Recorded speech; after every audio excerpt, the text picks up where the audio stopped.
Halo, Assalamualaikum warahmatullahi wabarakatuh. Berjumpa kembali dengan Berbagi Channel. Berbagi sesama, bermanfaat untuk semua.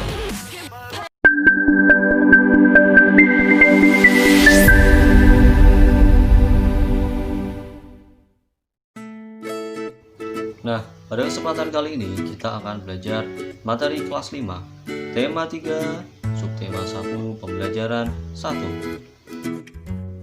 Namun sebelum kita mulai, Pak Guru mengingatkan untuk berdoa sebelum belajar. Dan jangan lupa klik tombol like dan subscribe ya.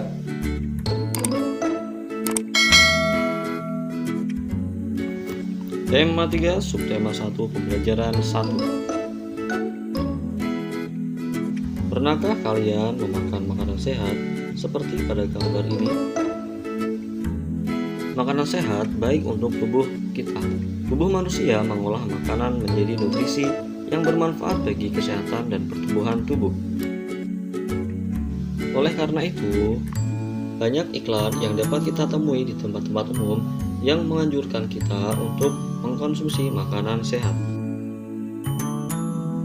Perhatikan contoh-contoh iklan berikut ini.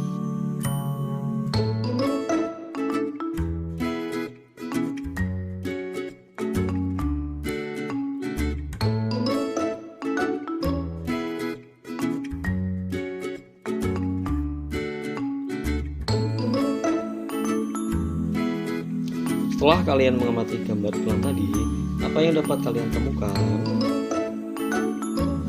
1. Kalian pasti akan menemukan gambar. 2. Terdapat tulisan atau kalimat iklan. Nah, kalimat-kalimat yang biasanya dipergunakan oleh bahasa iklan adalah kalimat yang menarik atau kalimat yang mengajak pembacanya mengikuti apa yang disarankan oleh pembuat iklan.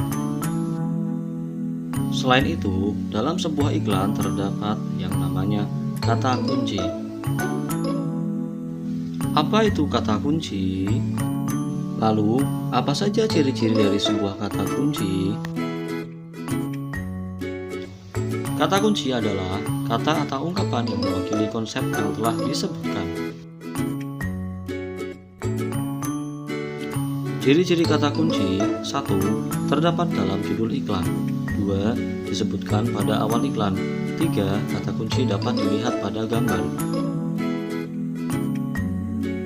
Perhatikan contoh kata kunci dari iklan berikut. Kata kunci dari iklan tersebut adalah makanan sehat dan bergizi. Dari iklan tersebut, kita tahu bahwa makanan sehat dan bergizi adalah solusi untuk hidup sehat dan awet muda. Nah, penyempurna makanan sehat adalah susu. Susu biasanya dihasilkan oleh sapi. Sapi adalah hewan ruminansia. Hewan ruminansia adalah kelompok hewan mamalia yang biasa memamah atau memakan 2 kali dan dikenal dengan hewan memamah biak. Contohnya adalah sapi, kerbau, rusa, domba, kambing, dan kijang. Selanjutnya, kita akan membahas mekanisme pencernaan pada hewan ruminansia. Salah satu contoh yang akan kita bahas adalah sapi. Sapi mengkonsumsi rumput. Makanan seperti rumput pertama kali masuk ke dalam mulut sapi. Di dalam mulut sapi terdapat organ-organ pencernaan, yaitu gigi. Gigi sapi tersusun dari gigi seri yang berguna untuk memotong makanan dan gigi geraham untuk mengunyah makanan. Lidah. Lidah sapi berguna untuk merenggut rumput dan mendorong makanan yang sudah dikunyah menuju lambung. Saliva. Cairan atau enzim khusus yang dihasilkan kelenjar khusus pada sapi yang kemudian disalurkan ke dalam rongga mulut. Saliva berperan dalam proses pencernaan kimiawi. Setelah makanan dikunyah di mulut, maka selanjutnya disalurkan menuju lambung. Lambung sapi merupakan organ pencernaan yang sangat penting bagi sapi.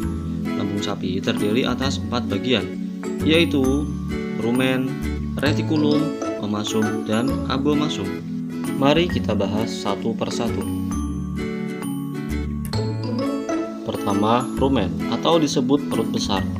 Rumen merupakan tempat terjadinya pencernaan dengan bantuan mikroba atau bakteri. Di sini, makanan dicerna hingga menjadi bubur dengan gerakan mengaduk yang dilakukan oleh dinding rumen. Pada saat sapi beristirahat, makanan kembali ke mulut dan dikunyah kembali.